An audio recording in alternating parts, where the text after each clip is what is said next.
Istana Batu guys ya. Ya, ini Istana Batu nih.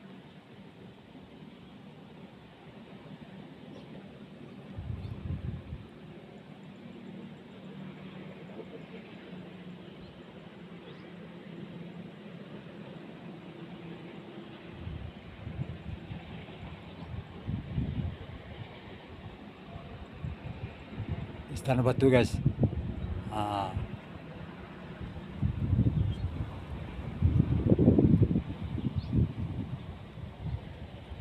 jadi saya berdiri di bawah Istana Batu nih guys ya.